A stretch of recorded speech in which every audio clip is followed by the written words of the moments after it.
Hello dear, कैसे हैं आप सब। उम्मीद है कि आप सब अच्छे होंगे। और बायोलॉजी में हम लोग पढ़ रहे थे, एक चैप्टर था जिसका नाम था कोशिका, और उसे हम लोगों ने ख़त्म कर लिया था चैप्टर। पर बायो एंड टेक है ना, उसका एक टॉपिक है स्टेम सेल कोशिका। तो हम लोग जब कोशिका चैप्टर पढ़े हैं तो उसी क्रम में बायोटेक का वो हिस्सा हम लोग यहाँ पर थोड़ा सा कवर करने का प्रयास करेंगे आज की क्लास में। तो हम पढ़ेंगे स्टेम सेल कोशिका। तो हम लोग जानेंगे कि स्टेम सेल कोशिका क्या है। इसको जानने से पहले कुछ थोड़ा सा इसके बारे में ऐसे मज़ा लेते हैं, व्यवहार में समझते हैं चीज़ों को तो मज़ा आएगी। दरअसल ऐसे समझिए कि इंसान कैसे निर्मित होता है, सबसे पहले ये समझना चाहते हैं हम, आप या कोई भी जीव जो है सजीव, उसकी उत्पत्ति कोशिका चैप्टर में मैं बताते बताते ये थक गया हूँ कि बस कोशिका के रिपीटिशन से किसी भी सजीव की जो संरचना की मूल इकाई है वो कोशिका है। कोशिकाओं के बार बार रिपीट होने से किसी भी सजीव का निर्माण हुआ है। जैसे अगर हम एक ईंट के बाद ईंट के बाद ईंट के बाद ईंट रखते जाते हैं तो पूरा एक घर बन जाता है, एक मकान बन जाता है। वैसे ही हमारे जो शरीर की मूलभूत इकाई है, ईंट जो है वो क्या है, कोशिका है। यानी अगर किसी व्यक्ति के फेफड़े की बात की जाए, किडनी की बात की जाए, आँख की बात की जाए या शरीर के किसी भी हिस्से की बात की जाए तो वो बेसिकली किस चीज़ से बना हुआ है, तो आप बताएंगे वो कोशिका से बना हुआ है। अच्छी बात है। पर सोचिए, क्या कभी आपने सोचा कि जो ये बना था शुरुआती हिस्से से वो कैसे बना था? तो इसका जो मेन स्टार्टिंग थी वो क्या थी कि जब नर जनन कोशिका और मादा जनन कोशिका आपस में मिलती हैं तो बनता है एक क्या, जाइगोट। अब ये शब्द परिचित होंगे आप। और जो वो जाइगोट बनता है वो भ्रूण में ही जो होती है वही होती है मूल कोशिका। और उससे एक कोशिका से एक जाइगोट में जब विभाजन की प्रक्रिया होगी तो वो 1 से 2 होगा, 2 से 4 होगा, 4 से 8 होगा, 8 से 16 होगा, 16 से 32 होगा, 32 से 64 होगा, ऐसे बढ़ता जाता है। और इसी क्रम में और सारी चीज़ें होती हैं, हम अभी आगे बताएंगे। लेकिन एक पूरा का पूरा जीव बन जाता है। सोचिए, अगर एक इंसान निर्मित हुआ तो उसके हाथ, पाँव, किडनी सब कुछ है। यानी जो वो मूल कोशिका थी, पहली कोशिका, उसके अंदर वो सारी जानकारी मौजूद थी कि किडनी कैसे बनेगी, या दिल कैसे बनेगा, या आँख कैसे बनेगी, या मस्तिष्क कैसे बनेगा, या हड्डी कैसे बनेगी, या रक्त कैसे बनेगा। कहने का तात्पर्य क्या है कि उस मूल कोशिका में पूरे शरीर को बनाने की क्षमता होती है। यानी हमारे दिमाग में एक बात आई कि अगर कोई व्यक्ति ऐसा है जिसकी किडनी खराब हो जाती है और अगर हम उसकी किडनी बदलना चाहते हैं तो किसी दूसरे बंदे से कहेंगे भाई तो अपनी किडनी दे दे। चलो हो सकता है 2 किडनी है, 1 दे दे। लेकिन अगर उसका हृदय खराब हो जाए और हम किसी से कहते हैं भाई अपना हृदय दे दे, तो क्या वो दे देगा? ऐसा संभव नहीं है। किसी का फेफड़ा खराब हो जाए तो दे देगा? नहीं। बस रेयर केस में मिल जाते हैं, वो अलग स्थिति होती है, उसके बारे में समझेंगे। तो यहाँ समस्या इसी बात की है कि किसी व्यक्ति का अगर आर्गन फेलियर होता है तो उसकी भरपाई किन जगहों से की जाए। और पूरे विश्व में अगर आंकड़े देखे जाएं तो बहुत सारी मौतें सिर्फ आर्गन फेलियर की वजह से होती हैं। आज देखिए कोरोना में, कोरोना से ठीक होने के बाद भी व्यक्ति में आर्गन फेलियर की समस्या आ रही, किसी किडनी खराब हो गई, लीवर खराब हो गया, है ना। तो ये समस्या देखने को मिल रही है। तो ऐसे शुरुआती दौर में लगभग 1909 में, है ना, 1909 का वक्त था। एक रूसी वैज्ञानिक हुआ करते थे जिनका नाम था अलेक्जेंडर मैक्सिमोर। क्या नाम था? अलेक्जेंडर मैक्सिमोर। तो अलेक्जेंडर मैक्सिमोर ने भी यही सेम बात सोची, ठीक है ना, कि क्या ऐसा हम उस कोशिका को बाहर निकाल के ऐसा नहीं कर सकते कि कृत्रिम विधि के तरीके, क्योंकि उस कोशिका में सारी जानकारी है, हृदय भी बना सकती है, फेफड़ा भी बना सकती है, खून भी बना सकती है, सब कुछ बना सकती है। तो अगर वही कोशिका हम शरीर के कहीं से भी प्राप्त कर लें और वो अंग में अगर मैं फिर से निर्माण करके वही अंग लगा दूं या कुछ ऐसा कर दूं कि वो कोशिका वहां और बनने लगे और जो हृदय खराब हुआ था वो सही हो जाए, या जो भी अंग खराब हुआ था उसका पुनः निर्माण हो जाए। तो इसके बारे में सबसे पहले हमने बताया ना किसने सोचा? अलेक्जेंडर मैक्सिमोर ने 1909 में सोचा। ये एक रूसी वैज्ञानिक थे और इन्होंने ही स्टेम सेल शब्द की सबसे पहले व्याख्या की, सबसे पहले बात की कि हाँ दुनिया में कुछ ऐसा भी होता है जो स्टेम सेल होता है। तो स्टेम सेल के बारे में सबसे पहले बात करने वाला बंदा अलेक्जेंडर मैक्सिमोर था 1909 में।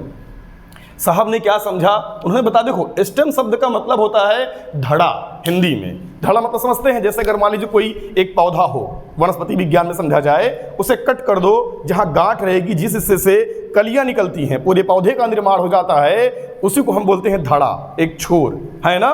तो इसी प्रकार ये स्टेम का मतलब धड़ा और सेल का मतलब कोशिका, जिससे ढेर सारी कोशिकाओं का निर्माण हो जाएगा। तो उन्होंने इसी हिसाब से इसका नाम रखा स्टेम सेल। उन्होंने बोला ऐसा कोई सेल होता होगा, ठीक। उसके बाद इस फील्ड में बहुत सारे कार्य हुए, और अब इतने कार्य हुए कि अभी हम दिखाते हैं कि स्टेम सेल हमारे भविष्य के लिए क्या तकनीक है। जानते हैं ये एक रामबाण है।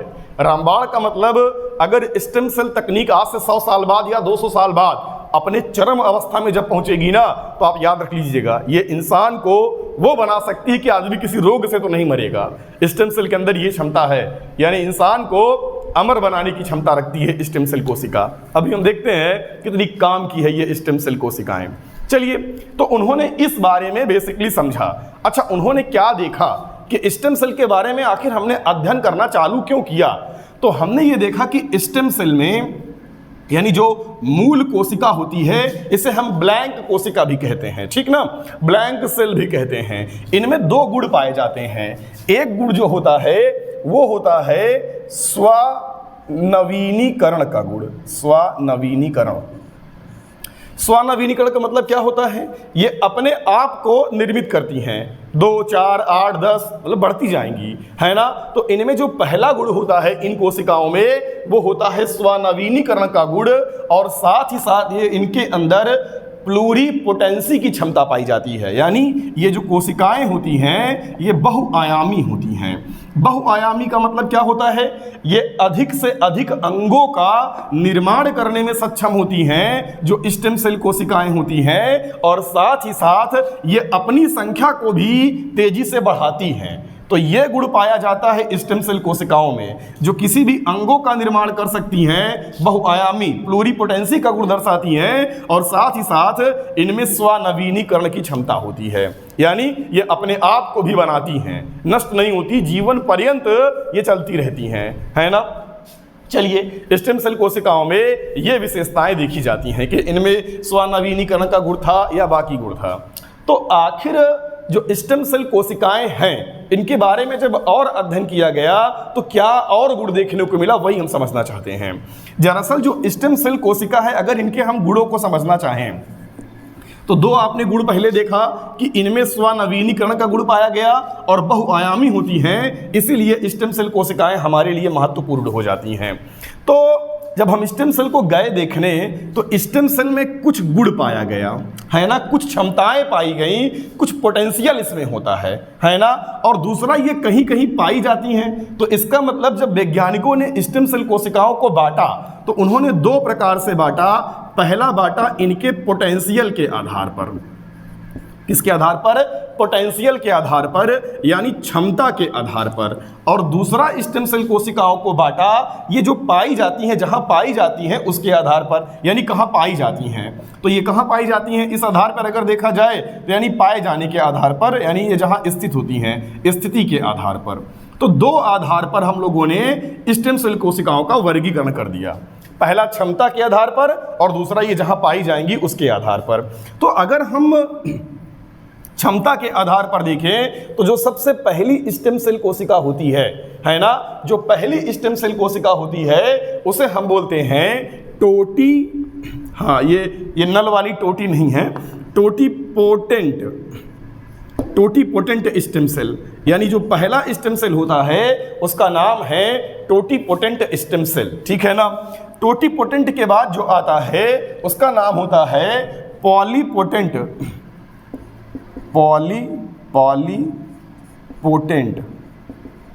ठीक है। तो टोटीपोटेंट, पॉलीपोटेंट, और उसके बाद जो तीसरा आता है वो आता है मल्टीपोटेंट, है ना। तो और जो चौथा होता है वो होता है यूनिपोटेंट। तो इसका मतलब जो स्टेम सेल कोशिकाएं होती हैं वो उनके गुणों के आधार पर, उनके क्षमता के आधार पर हमने उन्हें कितने भागों में बांटा? 4 भागों में बांटा है। तो तो पहला कौन सा है? टोटीपोटेंट, पॉलीपोटेंट, मल्टीपोटेंट और यूनिपोटेंट। जो टोटीपोटेंट होती है कोशिका, इसका जो गुण होता है ये होती है एम्ब्रियोनिक, अच्छा ये भ्रूण वाली होती है कोशिका, अर्थात इसके अंदर ऐसी क्षमता होती है कि ये पूरे के पूरे शरीर का निर्माण करने में सक्षम होती है, पूरे आर्गन को बना सकती है, ये पूरा शरीर बनाने की क्षमता रखती है एक कोशिका, यानी हाथ, पैर, दिल, फेफड़ा, किडनी सब बना देगी। उसे हम बोलेंगे क्या? टोटीपोटेंट कोशिका, यानी ये पूरा आर्गन निर्मित कर सकती है। तो ऐसी कोशिका को हम क्या बोलेंगे? टोटीपोटेंट कोशिका। ठीक है। इसके बाद पाई जाती है पॉलीपोटेंट कोशिकाएं। जो पॉलीपोटेंट कोशिका होती है, पॉलीपोटेंट स्टेम सेल, स्टेम कोशिका, वही बात है। तो जो पॉलीपोटेंट होती है ये कोशिकाएं होती हैं, ये सभी कोशिकाओं का निर्माण कर सकती हैं। हमने क्या बोला? ये सभी कोशिकाओं का निर्माण कर सकती हैं, पूरे शरीर का नहीं। ये सभी प्रकार की कोशिकाओं का निर्माण कर सकती हैं, उन्हें हम बोलेंगे पॉलीपोटेंट। जो अगला आता है इसका नाम है मल्टीपोटेंट।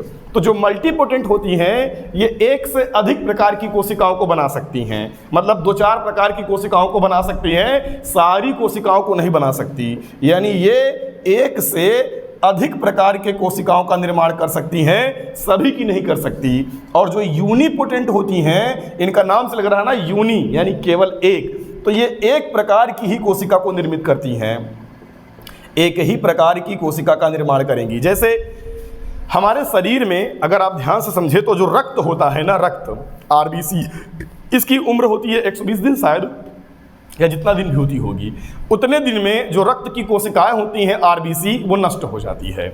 और जब वो नष्ट हो जाएगी तो नई कोशिकाओं का निर्माण पड़ेगा। यानी हमारे शरीर में जब तक आप मरेंगे नहीं तब तक आरबीसी का काम है, क्योंकि आरबीसी, लाल रुधिर कणिकाएं ही ऑक्सीजन को तुम्हारे पूरे शरीर में फ्लो करवाने की जिम्मेदारी ली हुई है।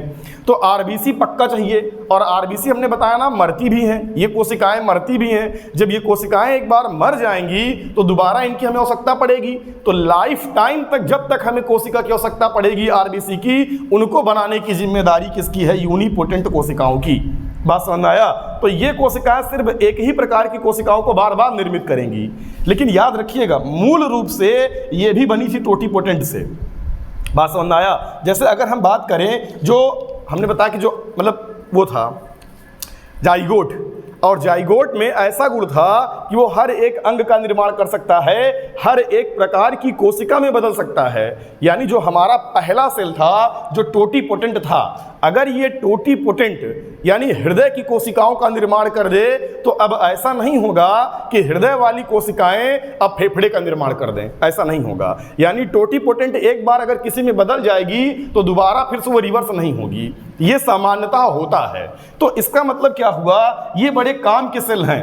यानी अगर आपके शरीर के विभिन्न हिस्सों से इन प्रकार के सेलों को निकाल लिया जाए, स्टेम सेलों को, तो आपके लिए फायदा क्या है सोचिए। जैसे अगर मान लीजिए कि हमारे स्टेम सेल निकाल के रख दिए गए होते, या किसी के भी स्टेम सेल निकाल के रख दिए गए होते, और जो वो स्टेम सेल निकाले गए थे वो टोटीपोटेंट्स थे। अब यानी उसके अंदर यानी या मान लीजिए कि जो सेल निकाले गए थे वो पॉलीपोटेंट स्टेम सेल निकाल के रख दिए गए। अब क्या हुआ? जब बच्चा वो बड़ा हो गया और उसके पश्चात क्या हुआ? किसी कारण बस मान लीजिए उसका लीवर खराब हो गया, और जब लीवर खराब हो जाएगा यानी तो अब उसकी सेल नष्ट होने लगे, लीवर खराब होने लगा। तो खराब होने से तात्पर्य क्या होता है कि उसमें कोशिकाओं के मरने की गति तेज हो जाएगी और बनने की गति धीमी हो जाएगी। हम सब पीछे पढ़ा चुके हैं, क्या बताया याद करिए, जब हमने सब पहला चैप्टर स्टार्ट किया था तभी इन सारी बातों को हमने बताया था बायोलॉजी में। तो यानी विघटनकारी प्रक्रियाएं तेज होने लगी और निर्माणकारी प्रक्रियाएं धीमे होने लगी। तो वहां पे अब लीवर डैमेज होने लगेगा। जब लीवर खराब होने लगेगा तो अगर लीवर हम चाहते हैं खराब ना हो तो वहां पे और सारी लीवर वाली कोशिकाएं अगर उत्पन्न हो जाएं, बन जाएं, तो वो बंदा मरने से बच जाएगा कि नहीं? तो सामान्यतः आज के समय में क्या होता है, किसी का लीवर खराब हुआ तो अगर एक पुअर फैमिली से बिलोंग करता है जो कि भारत में इफरात है तो उसका मरना भाई तय है। गांव में आप देखे होंगे किसी का लीवर खराब होता है तो बेचारा मरता ही है ना, उसके पास कोई विकल्प नहीं है, उसे मरना पड़ेगा, इसमें कोई शक नहीं, क्योंकि वो लीवर लगवा नहीं पाएगा। अच्छा, कुछ लोग घर खेत सब बेच के लीवर ट्रांसप्लांट करवा लेते हैं। समस्या क्या है? जब दूसरे का लीवर अपने शरीर में आपके लगाते हैं ना, तो समस्या ये होती है कि लीवर ट्रांसप्लांट होने में जब दूसरा आर्गन आपके शरीर में जैसे ही प्रवेश करता है, हमारे शरीर में एक शब्द आप बहुत सुन रहे होंगे कोरोना में, एंटीबॉडी। तो हमारी शरीर उस चीज़ को अगर पहचान गई तो तुरंत बना लेती है एंटीबॉडी, जिसे कहते हैं प्रतिरक्षा तंत्र, और वो तुरंत सक्रिय हो जाता है और वो कहता है बाहर से कौन घुसा बे, बाहर निकल। तो बाहर निकालने के लिए जब वो एंटीबॉडी बनाएगा तो उस लीवर को वो स्वीकार नहीं करेगा। तो इसमें अधिकतर चांस ये होते हैं कि वो बंदा एक्सपायर कर ही जाता है। हम बहुत सारे एग्जाम्पल ऐसे देख चुके हैं जहाँ पे लीवर ट्रांसप्लांट हुआ और व्यक्ति एक्सपायर कर गया। 1 महीना 2 महीना 3 महीना चला, उसके बाद कहानी खत्म। बहुत गिने चुने लोग होते हैं जो 10-5 साल तक जी लेते हैं। इसका मतलब ये बड़ी खतरनाक बात है। लेकिन सोचो अगर आपका ही लीवर काट के आपको लगा दिया जाए ना, तो आपकी शरीर पहचानती रहेगी कि ये मेरा ही सामान है भाई। अब वो उसको रिजेक्ट नहीं करेगी, वो तुरंत उसे स्वीकार कर लेगी, यानी एंटीबॉडी नहीं बनेगी। तो इस स्थिति में उस लीवर को टिकने की संभावना, व्यक्ति के मरने की संभावना कम हो जाएगी, यानी वो बंदा काफी दिन तक जिएगा। तो हम करेंगे क्या, यही मल्टीपोटेंट कोशिकाओं के पॉलीपोटेंट जो कोशिकाएं हैं, स्टेम सेल कोशिकाएं हैं, इसी की थेरेपी करेंगे, वहां पे भेजेंगे, जिससे वहां नई कोशिकाओं का निर्माण होने लगेगा और उस बंदे का लीवर खराब होने से बच जाएगा। या हम प्रयोगशाला में, लैब में उचित दशाएं उत्पन्न करके उस प्रकार के ऑर्गन का निर्माण करके ट्रांसप्लांट कर सकते हैं कभी भविष्य में। तो स्टेम सेल कोशिकाओं में असीमित क्षमताएं होती हैं। अभी इसका हम और एग्जाम्पल बताएंगे। तो ये स्टेम सेल की खूबी है, यानी शरीर के किसी भी पार्ट का पुनः निर्माण कर लेना, नई कोशिकाओं को जनरेट कर देना। सोचो अगर इसका कभी क्रांतिकारी रूप आएगा तो आदमी मरेगा नहीं। क्यों? क्योंकि जब उसमें निर्माणकारी प्रक्रियाएं लगातार चलेंगी, विघटनकारी कम हो जाएंगी और नई प्रकार की कोशिकाएं बनती रहेंगी, पुरानी कोशिकाएं नष्ट हो रही हैं, नई बन जा रही हैं, तो आदमी मरेगा कहाँ? यानी सच में देखा जाए तो दुनिया के हर एक रोग का इलाज आपको इसमें मिल जाएगा, स्टेम सेल कोशिका। और यही है चिकित्सा जगत का भविष्य।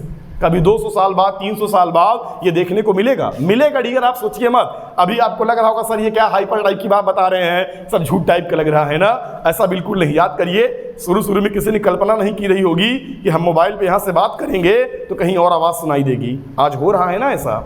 ऐसे देखिएगा आज से 500 साल बाद या 1000 साल बाद होगा कि इंसान बोलेगा नारायण, गायब होगा और कहीं और निकलेगा। यानी हम करेंगे क्या, मैटर को एनर्जी में कन्वर्ट करेंगे, एनर्जी को ट्रांसफर कर देंगे स्पीड से और उस एनर्जी को पुनः मैटर में कन्वर्ट कर लेंगे। ये पॉसिबल होगा, आप बस सुनते रहिए। लगता होगा ना कि सर ढीले हो गए, पता नहीं क्या इतनी हाईटेक बात बता दे रहे हैं ना। दरअसल हम आप इस चीज़ को देखने के लिए रहेंगे नहीं तब, पर यह संभव है। विज्ञान कुछ भी कर सकता है और कुछ भी करेगा। दरअसल सोचिए अगर आज से 200 साल पहले का आदमी इस जगत में अवतरित हो जाए, अभी आ जाए, उसे क्या लगेगा? कल्पना कर सकता था वो इन चीज़ों का जिसका उपभोग हम आज कर रहे हैं, आप कर रहे हैं। मोबाइल, लैपटॉप, टीवी, गाड़ी, कुछ भी वो सोच भी नहीं सकता था, लेकिन आज है ना सब कुछ। वही बता रहे हैं। तो आज से 200 साल आगे क्या होगा, तब समझ सकते हैं टेक्नोलॉजी क्या कर देगी। तो ये हो गया इनकी क्षमताओं के आधार पर, है बड़े काम की चीज़। उसके बाद समस्या क्या आई, स्थिति के आधार पर। दरअसल जब स्टेम सेल के इन गुणों के बारे में जानकारी मालूम चली तो इंसान पागल हो गया, क्योंकि इंसान यही चाहता है भाई हम मरेंगे ना, बाकी चाहे जो हो जाए, सबको मुन्ना भैया बनना है, कोई मरना नहीं चाहता, सब अमर होना चाहते हैं। तो चलिए अब सबको अमर होना है तो सबको कन्फ्यूजन है कि हम तो अमर हैं, तो कैसे अमर होंगे? तो अब ढूंढेंगे कि अगर ये स्टेम सेल कोशिका अगर मिल जाए तो भाई काम बन जाएगा। तो सब बंदे स्टेम सेल कोशिका के खोज में निकल पड़े। तो हमने दिखाया स्टेम सेल कोशिका बनती कैसे है। देखिएगा, जब कभी भी नर जनन कोशिका, ठीक है ना, और मादा जनन कोशिका आपस में मिलती है तो इनके मिलने से हमने एक शब्द बोला था अभी, किसका निर्माण होता है? जाइगोट का। और जो ये जाइगोट होता है, जब इसे हम भ्रूण में डाल देते हैं, ठीक है, गर्भ में, तो इसी से पूरे शिशु का निर्माण हो जाता है। हम अगर मोटा मोटा ऐसे बात करें तो, ठीक है। तो होता क्या है पहले ये समझिएगा, जब ये जाइगोट भ्रूण में जाता है ना, तो जाइगोट के भ्रूण में जाने के बाद होता क्या है, इसमें कोशिका विभाजन की प्रक्रिया स्टार्ट हो जाती है। ये 1 से 2, 2 से 4, अभी बताया था, 4 से 8, 16, 32, 64 बढ़ता चला गया। और 7-8 दिन में क्या होता है कि जो ये जाइगोट होता है ये 2 भागों में बढ़ जाता है, ठीक। यानी जो कोशिकाएं टूटती रहती हैं, ये 2 प्रकार की कोशिकाओं में, 2 प्रकार के हिस्सों में ये जाइगोट अलग हो जाता है। और अलग होने के पश्चात ये करता क्या है, हम लोग यही समझना चाहते थे। आखिर ये अलग हो गया तो अलग होने के बाद ये करेगा क्या? एक का काम ये हो जाता है, वो नाभिनाल को बनाने लगता है। इसको बनाता है नाभिनाल। जो कोशिका जाइगोट दो भागों में बटी है 7-8 दिन बाद, वो एक बनाने लगती है नाभिनाल पेट में, और एक बनाने लगती है यानी गर्भ में वही, और दूसरा है वो बनाने लगती है शिशु। तो कुछ लोग कहेंगे ये नाभिनाल क्या होता है? दरअसल नाभिनाल यानी एम्ब्रियोनिक कॉर्ड इसको बोलते हैं अंग्रेजी में। ये शिशु के नाभि से पेट में जो नाभि होती है उसके नाभि से वो माँ से जुड़ा होता है, जिससे कि उसको भोजन मिले ना। अब पेट में बंदा है तो खाना तो खाएगा नहीं वो, तो उसको जो भोजन या पोषक तत्व या जो कुछ भी है उसकी प्राप्ति माँ से होती है। और बच्चा माँ से जिस नली के द्वारा जुड़ा होता है उसे ही बोलते हैं नाभिनाल। और ये नाभिनाल इसी जाइगोट से बनी होती है, और उस जाइगोट का एक हिस्सा लग जाता है शिशु के निर्माण की प्रक्रिया में, फिर उसी से धीरे धीरे पूरा शिशु निर्मित हो गया। तो इसका मतलब क्या हुआ कि 7-8 दिन बाद जो जाइगोट होता है उसका जो सेल था जो शिशु का निर्माण करेगा, उस सेल में इतनी जानकारी तो पक्का रही होगी जिससे कि पूरे शिशु का निर्माण हुआ है। इसका मतलब कि इसमें इस वाले सेल में ऐसी जानकारी है कि पूरे शिशु का निर्माण हो सकता है। तो यहाँ से एक प्रकार की स्टेम सेल कोशिका हमें मिल गई, और इस स्टेम सेल कोशिका को हम बोलते हैं भ्रूणीय स्टेम सेल कोशिका। स्टेम सेल कोशिका, अब ये कितनी खतरनाक है पहले ये समझिए। भ्रूणीय स्टेम सेल कोशिका का अध्ययन करने के लिए हमें करना क्या पड़ेगा, समझ गए? अक्सर इसका इस्तेमाल ऐसे ले लेते हैं इन विट्रो सेल फर्टिलाइजेशन में, पीछे बताए हैं क्या होता है ना। बस क्या करेंगे, नरजनन कोशिका मादन कोशिका को मिला देंगे आपस में, जाइगोट को उचित दशाएं देंगे, 7-8 दिन बाद जानते हो जो वो मिलेगा जाइगोट का दूसरा हिस्सा, उसे हम बाहर निकाल लेंगे और इसी पे हम रिसर्च करते हैं। और ये रिसर्च पूरी दुनिया में बैन है। क्यों? क्योंकि अगर अभी इससे शिशु निर्माण की प्रक्रिया स्टार्ट हो गई, इसका मतलब जाहिर सी बात है ना बच्चा कि अगर इससे शिशु बनने लगा तो अगर आप इस पर रिसर्च करने के लिए बाहर निकाल लेंगे तो ये माना जाएगा ना आपने जीव हत्या कर दी। इसीलिए ये पूरी दुनिया में बैन है। अगला हिस्सा है नाभिनाल। अब नाभिनाल से भी हम जाइगोट प्राप्त कर सकते हैं। कैसे, बता रहे हैं। ये बच्चा इससे भोजन प्राप्त करेगा इसी नली के जरिए। जब इस बच्चे का जन्म होता है तो भी ये माँ से जुड़ा होता है, तो अलग करने के लिए इसी नाभिनाल को काट के अलग करते हैं शिशु को। तो अक्सर सामान्यतः लोग करते क्या हैं, करोड़ों लाखों साल से करते आ रहे हैं कि जन्म के बाद जो नाभिनाल काटते हैं उसको काटने के बाद फेंक देते हैं और मानते हैं कि गंदा है, इसे हटाओ।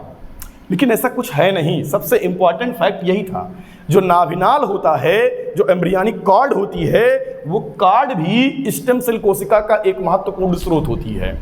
लेकिन गांव में क्या है, उसे फेंक दिए, शहर में क्या है, फेंक दिए, जानकारी के अभाव में। नहीं, इससे अगर स्टेम सेल कोशिका एकत्रित कर ली जाए और भविष्य में इस बच्चे का लीवर खराब हो जाए, जब बड़ा हो जाए 50 साल बाद, 20 साल बाद, 30 साल बाद, तो इसी स्टेम सेल कोशिका से उसे नया लीवर या उसका लीवर ठीक किया जा सकता है। तो इसका मतलब अगर इसको संभाल के रखा जाए तो फायदा हो जाएगा, है ना। यहाँ से स्टेम सेल कोशिका निकाल ली जाए तो स्टेम सेल कोशिका का 2 स्रोत, पहला ये वाला और दूसरा ये वाला स्रोत। लेकिन मजेदार बात क्या है, अब आप लोग सोच रहे होंगे कि ये वाला अगर निकाल लेंगे तो बच्चा ही मर गया, कोई काम का नहीं। तो इसका इस्तेमाल हम रिसर्च में कर रहे हैं, और इससे अगर हम स्टेम सेल कोशिका निकाल लेते हैं तो हम बच्चे को भविष्य में होने वाली किसी भी रोग से, दुनिया का कोई भी रोग हो मोस्टली जो शरीर के ऑर्गन फेलियर से संबंधित है, तो उसको बचाया जा सकता है। तो अब आप लोग टेंशन में हो गए होंगे कि आपके घर वाले तो गारंटी है इसको रखे नहीं होंगे, इससे स्टेम सेल कोशिका निकाले नहीं होंगे, सब फेंक दिए होंगे। तो आपको लग रहा होगा अब तो आप अमर नहीं है, अब तो आपका मरना तय है। टेंशन ना लीजिए, अभी जुगाड़ करेंगे, इसका भी बचाएंगे हम, आपको अमर करके ही रखेंगे आज। तो अब मामला आ गया, अब नाभिनाल वाला मामला गड़बड़ हो गया। अब बच्चा जब बड़ा हो गया, वयस्क हो गया, तो देखा गया कि उसमें तब भी तो स्टेम सेल कोशिकाएं कहीं न कहीं पाई जाती हैं, क्योंकि तब भी उसमें विघटनकारी क्रियाएं होती हैं, निर्माणकारी क्रियाएं होती है, खून लगातार बनता है। तो देखा गया कि बोन मैरो में भी पाया जाता है, ठीक है ना, अस्थिमज्जा में भी पाया जाता है स्टेम सेल। तो अस्थिमज्जा से भी हम स्टेम सेल प्राप्त कर सकते हैं। तो तीसरा जो था स्रोत वो क्या था, अस्थिमज्जा। तो इसका मतलब हम स्थिति के आधार पर ये देखें कि हम स्टेम सेल 3 जगह से प्राप्त कर सकते हैं, नाभिनाल से, और जो दूसरा हिस्सा बना था जिससे शिशु का निर्माण होता है उस वाले भ्रूण से, नाभिनाल, भ्रूण, और अगला क्या है, अस्थिमज्जा। इन 3 जगहों से हम स्टेम सेल प्राप्त कर सकते हैं। और इसके फायदे क्या हैं, जैसे हम बता रहे हैं, मान लीजिए किसी व्यक्ति को अल्जाइमर हो गया। अल्जाइमर में क्या होता है, अल्जाइमर एक बीमारी होती है जिसमें जो न्यूरॉन्स कोशिकाएं होती हैं ये कम हो जाती हैं, समाप्त हो जाती हैं। इससे क्या होता है कि व्यक्ति चीज़ों को भूलने लगता है। हाथ में मार कर लिया, ढूंढ रहा है कहाँ रखे हैं, अपने घर के सामने खड़ो कर रहा है किसका घर है, पापा को अपने देख के करा कैसे, हाँ कौन आदमी आ गया मेरे घर में, अब बताइए, अपने बीवी बच्चों को नहीं पहचान पा रहा है। तो अल्जाइमर बड़ी खतरनाक चीज़ है। बीवी बच्चे की बात छोड़िए, खुद कोई भूल गया कि वो कौन है, उसको भूख लगी है, खाना खाना भूल गया। अब सोचिए अल्जाइमर कितनी दहशत वाली बीमारी है भाई, किसी को ना हो कभी। जब ऐसी ज़िंदगी किस काम की भाई, जब वो अपने आप को नहीं पहचान रहा है तो मतलब क्या उसके जीने का। तो इस बीमारी में बड़ी दहशत है अल्जाइमर में। लेकिन समस्या ये है इसे ठीक कैसे किया जाए। न्यूरॉन्स कोशिकाएं अगर आ जाएं तो काम बन जाए। और कोशिका विभाजन में मैंने बताया था, न्यूरॉन कोशिकाएं एक बार अगर विभाजित हो जाती हैं दोबारा नहीं होती हैं, इसका मतलब वो बनेगी नहीं अब। तो इसका कोई इलाज नहीं, लाइलाज बीमारी। और उसका एक इलाज है, क्योंकि न्यूरॉन्स कोशिकाओं भी शरीर की किसी कोशिका से निर्मित होकर आई हैं, और वो है स्टेम सेल। यानी हम स्टेम सेल के जरिए अल्जाइमर जैसी खतरनाक बीमारी का इलाज कर सकते हैं। हम अगर किसी का हृदय खराब हो रहा है, हृदय ठीक कर सकते हैं। तो इसका मतलब ये हुआ, इससे बहुत, जैसे मान लो कोई व्यक्ति है जिसको दिखता नहीं है ना, उसकी रेटिना खराब हो गई है। अब अगर रेटिना खराब हो गई है तो अब करेंगे क्या, स्टेम सेल कोशिका में ये गुण पाया जाएगा कि वो नई रेटिना का निर्माण कर सके। इसका मतलब क्या करेंगे, हम नई रेटिना बना देंगे। किसी की कॉर्निया डैमेज हो गई है, ऊपर वाला हिस्सा, तो नई कॉर्निया का निर्माण हम किससे कर देंगे, स्टेम सेल कोशिका का प्रयोग करके कर देंगे। आपने सुना होगा नेत्र में एक दोष पाया जाता है, कलर ब्लाइंडनेस, है ना, वर्णांधता, जिसमें व्यक्ति रंग नहीं पहचान पाता। क्यों नहीं पहचान पाया जाता, उसमें एक प्रकार की कोशिका होती है जिसका नाम होता है शंक्वाकार कोशिका। शंक्वाकार कोशिका रंगों के लिए होती हैं, और वही कोशिकाएं जब समाप्त हो गई तो आदमी रंग नहीं पहचान पाता। अब अगर उस व्यक्ति के आंख में इलाज किया जाए तो स्टेम सेल कोशिका के अंदर ये क्षमता होती है कि वो शंक्वाकार सेल का निर्माण कर सके। क्या लाजवाब है ना, स्टेम सेल कोशिका हर एक चीज का निर्माण कर सकती है। अब अभी इस पर रिसर्च होना है, अभी ये नहीं कि एकदम वेरीफाइड हम बता रहे हैं कि बस निर्माण करके रखा है। अभी हाल में ही कुछ दिन पहले जापान में एक महिला की रेटिना खराब थी, 70 साल तक वो नहीं देख पाई थी, लेकिन स्टेम सेल कोशिका के द्वारा इलाज किया गया और वो बंदी 70 साल बाद देखने लगी। हुआ ना चमत्कार। और ये किसका कमाल था, स्टेम सेल कोशिका का। लेकिन इतना खुश मत हो जाइए, अभी इधर क्या बोलते हैं अमेरिका साइड में क्या था, उधर यूरोपियन कंट्री अमेरिका था, वहाँ एक महिला थी, वो भी दरअसल उसके अंदर जो एजिंग होती है ना, बढ़ने की समस्या आ गई। यानी कि होता कुछ लोगों में जो वक्त से पहले ही बूढ़े होने लगते हैं, है ना, उनमें विघटनकारी प्रक्रियाएं तेज होने लगती हैं। इस रोग का नाम क्या है नहीं पता मुझको, भूल गए, याद नहीं आ रहा है। तो वही बीमारी उसकी हो गई थी। तो उसका भी इलाज क्या है, स्टेम सेल कोशिका। वो बंदी स्टेम सेल कोशिका से इलाज कराई, बेचारी अंधी हो गई। लो, तो इसके साइड इफेक्ट भी हैं। जैसे एग्जाम्पल के तौर पे अगर हम आपको बताएं तो अभी हमने बताया ना भ्रूणीय स्टेम सेल कोशिका, इससे हम हृदय सब का निर्माण कर सकते हैं। लेकिन इसमें साइड इफेक्ट भी हैं। क्या, जो ये स्टेम सेल कोशिकाएं होती हैं, इनका विकास बहुत तेजी से होता है। आप जानते हैं एक बूंद रक्त में जो कोशिका होती है, सामान्य कोशिका, इनकी संख्या 2.5 लाख करोड़ लगभग होती है। सोचो, एक बूंद रक्त में। तो और ये उससे भी तेज बढ़ती हैं। कौन, भ्रूणीय स्टेम सेल कोशिका। इसलिए शिशु बहुत तेज बड़ा होता है। अगर आप शिशु जब जन्म ले तब देखो और 6 महीने बाद देखो कितना बड़ा हो जाता है। तो शिशु जब बच्चा होता है छोटा, उसमें वृद्धि और विकास की प्रक्रिया बहुत तेज होती है। तो वही हम बता रहे हैं कि भ्रूणीय स्टेम सेल कोशिकाएं अनियंत्रित गति से बहुत तेजी से बढ़ती हैं, अपनी संख्या बढ़ाती हैं। तो अब मान लो अगर किसी बंदे के हृदय में कोई दिक्कत है, हमने किया क्या, वहाँ लेके आया यही भ्रूणीय स्टेम सेल कोशिका धड़ाधड़ इंजेक्ट कर दिए, जिससे कि वहाँ पे और सारी नई कोशिका निर्माण हो जाए। अब मालूम चला कि इतनी स्टेम सेल कोशिका वहाँ पहुँच गई कि पगला गया वहाँ पे कोशिका विभाजन। इसका मतलब वहाँ अनियंत्रित कोशिका विभाजन होने लगा, इतनी तेजी से होने लगा कि वहाँ मांस का एक लोथड़ा तैयार हो गया। और इसकी वजह से जानते हो, उसके हृदय में हो गया ट्यूमर, दिमाग में हो गया ट्यूमर। ट्यूमर बताया था ना मैंने, अनियंत्रित कोशिका विभाजन। ढेर सारी कोशिका मिल मिल के मांस का लोथड़ा बना दे, उसे हम बोलेंगे क्या, ट्यूमर। और वही ट्यूमर रूप ले लेगा कैंसर का। इंसान मर गया था इलाज कराने। तो अभी स्टेम सेल कोशिका का हम लोग क्या देख रहे हैं, 0.022%, बस 1% 2% हिस्सा। अभी स्टेम सेल का जो क्रांतिकारी हिस्सा है बाकी है। अभी इसका 5G आना बाकी है। अभी हम इसका 1G देख रहे हैं, ठीक है ना। अभी इसकी पहली जनरेशन के बारे में हम लोग अध्ययन कर रहे हैं। इसके second generation, third generation, fourth generation में जब इसकी टेक्नोलॉजी बढ़ेगी आगे आगे, तब देखिएगा फिर मजा आएगी कि स्टेम सेल कोशिकाएं क्या कर सकती हैं। पर हम जानते हैं टेंशन आपको किस बात की है कि सर मेरे घर वाले ये रखे नहीं हैं और हम तो गए काम से। कल को इंसान अगर मान लीजिए अमर हो जाए, कुछ कर ले, तो आप तो बर्बाद हो गए। ऐसा बिल्कुल नहीं है। जापान के एक व्यक्ति थे जिनका नाम था यामानाका और ताकायाशी। ऐसा ही नाम था शायद, ठीक है। ताकायाशी जो थे वो 1960 के दशक में स्टेम सेल कोशिका पे बहुत सारा रिसर्च किए थे, और उसी साल एक बंदा जन्म लिया था, यामानाका जी, ठीक है ना, और वो उनका चेला बन गया। और चेला और वो मिल के दोनों लोगों ने सन 2012 में शायद उनको इसका नोबेल पुरस्कार मिला था, ठीक है ना। और उन्होंने किया क्या था मालूम है? उन्होंने कमाल कर दिया था। कमाल ये कर दिया कि जैसे मान लीजिए ये भी मेरे शरीर का एक हिस्सा है, किसी कोशिका से निर्मित है, तो अगर मैं इसे उखाड़ के निकालता हूँ, एक कोशिका निकाल लेता हूँ, तो ये कोशिका भी तो किसकी देन है? ये दरअसल पहली बात तो अगर इस कोशिका को हम निकालें तो ये होगी यूनिपोटेंट, ठीक है। एक प्रकार की बस इससे इसी चमड़े प्रकार वाली कोशिका का निर्माण होगा, ऊपर वाली सतह का निर्माण होगा बस। तो इसका मतलब इससे हम हृदय नहीं बना सकते, लेकिन एक बात तय है कि इसका भी निर्माण शुरू में तो हुआ रहा होगा स्टेम सेल कोशिका से ही, है ना, मेन वाली स्टेम सेल कोशिका से। इसका मतलब अगर हम इसको बैक गियर में ले जाएं तो ये मल्टी स्टेम सेल कोशिका का हिस्सा रही होगी। उससे भी पहले ले जाएंगे तो ये रही होगी प्लूरीपोटेंट हिस्सा, यानी पॉलीपोटेंट का हिस्सा। और उससे भी आगे ले जाएं तो हम ये पॉली या प्लूरी इसको बोलते हैं, प्लूरी अंग्रेजी में, आप समझ लीजिएगा, प्लूरीपोटेंट, पॉलीपोटेंट या प्लूरीपोटेंट, ठीक है, हाँ। और अब उससे भी ऊपर ले जाएंगे तो किसका हिस्सा रही होगी? टोटीपोटेंट का हिस्सा। इसका मतलब इधर से अगर हम आएंगे तो यहाँ तक पहुँचेंगे, लेकिन अगर इसी को हम उल्टा लेके जाएंगे तो हम टोटीपोटेंट तक पहुँच सकते हैं या नहीं पहुँच सकते हैं? जरूर पहुँच सकते हैं। इसका मतलब हो गया ये जो पॉलीपोटेंट है ये है प्लूरीपोटेंट या पॉलीपोटेंट, आप समझे रहिएगा, ठीक है। अब हम जानना यही चाहते थे कुल मिला के, हाँ, कि यानी यूनिपोटेंट, मल्टीपोटेंट, फिर ऊपर गए प्लूरीपोटेंट, और अरे यार प्यूरी नहीं, प्लूरी, अरे यार अंग्रेजी में लिखना, प्लूरल लिख लेते हो ना, वही वाला प्लूरीपोटेंट। ऊपर जाएंगे फिर टोटीपोटेंट, ऐसे मिलता चला जाएगा। तो इसका मतलब जो यामानाका साहब जो थे, है ना, उन्होंने क्या किया, रिवर्स इंजीनियरिंग के द्वारा जो हमारे पास यूनिपोटेंट स्टेम सेल कोशिका थी उसके प्रयोग से टोटीपोटेंट और प्लूरीपोटेंट स्टेम सेल कोशिका का निर्माण कर दिया।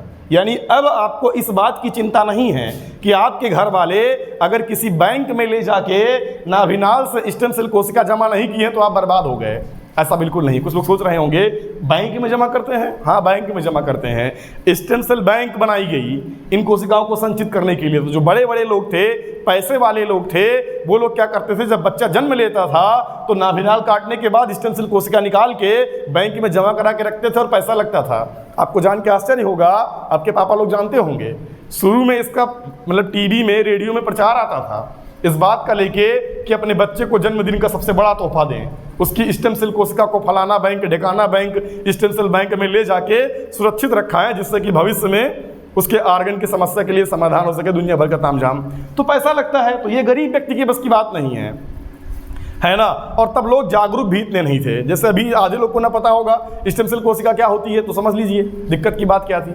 तो वही हम बता रहे हैं ना, जब आज नहीं पता तो पहले क्या पता रहा होगा। जब आपके घर वाले नहीं रखे, इतना पहले की बात है, तो बहुत पहले क्या हाल रहा होगा।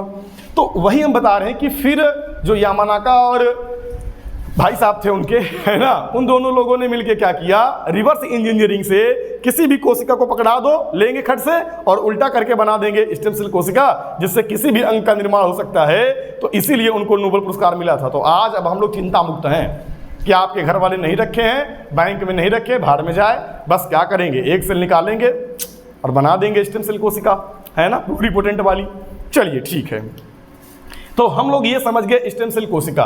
तो स्टेम सेल कोशिका का भविष्य क्या है, हमने बता दिया कि शरीर के किसी भी अंग का, किसी भी हिस्से का निर्माण किया जा सकता है और किसी भी ऑर्गन से संबंधित बीमारी को ठीक किया जा सकता है। इसमें बहुत सारी चुनौतियां भी अभी हैं, हमने बताया ये इसका शुरुआती फेज है, इसके बहुत सारे साइड इफेक्ट भी हैं। तो बस ज़रूरत इस बात की है कि इस पर अच्छा खासा रिसर्च किया जाए, डेवलपमेंट में काम किया जाए, तो ये भविष्य में बहुत लोगों को बहुत सारी समस्याओं के, बहुत सारे रोगों का एक हर संभव निदान हो सकता है। और यही है भविष्य, है ना, यही है चिकित्सा जगत का भविष्य, स्टेम सेल कोशिका जिसे बोलते हैं रामबाण। तो भारत में भी स्टेम सेल कोशिका पे अच्छा खासा स्कोप है और बहुत सारा काम चल रहा है इस पे, ठीक है ना। तो हमारे जो साइंस एंड टेक्नोलॉजी डेवलपमेंट के एक थे, उनका नाम था प्रदीप महाजन। अभी सन 2017 में उनको पेरिस प्रोत्साहन पुरस्कार दिया गया था अभी हाल में ही, क्योंकि उन्होंने भी इस फील्ड में बहुत मेहनत किया है, बहुत सारा काम किया। तो आज इंडिया भी स्टेम सेल कोशिका में अच्छा खासा स्टैंड रखता है। विदेशों से लोग आते हैं यहाँ पर स्टेम सेल कोशिका का इलाज कराने। तो अभी इसके बारे में बहुत सारी अड़चनें भी हैं, इसके प्रयोग में इनको प्राप्त करना बड़ा मुश्किल है। तो देखा जाएगा भविष्य क्या होता है स्टेम सेल कोशिका का। मेरा मुद्दा ये था कि थोड़ा हम आपको इन चीज़ों से परिचित करा देते हैं कि आखिर क्या है स्टेम सेल कोशिका। और अब हम ये प्रयास करेंगे कि आपकी नॉर्मल क्लास के अलावा भी साइंस एंड टेक और बायो एंड टेक्नोलॉजी के कुछ हिस्से जो मज़ेदार हैं हम आपको बता दें। ऐसे कभी कभी हफ्ते में एक दिन किसी एक मुद्दे पे हम लोग बात कर लिया करेंगे। थोड़ा पढ़ाई से मन बहला रहेगा तो मज़ा आती रहेगी ना, ये चीज़ें सुनने में अच्छी लगती हैं।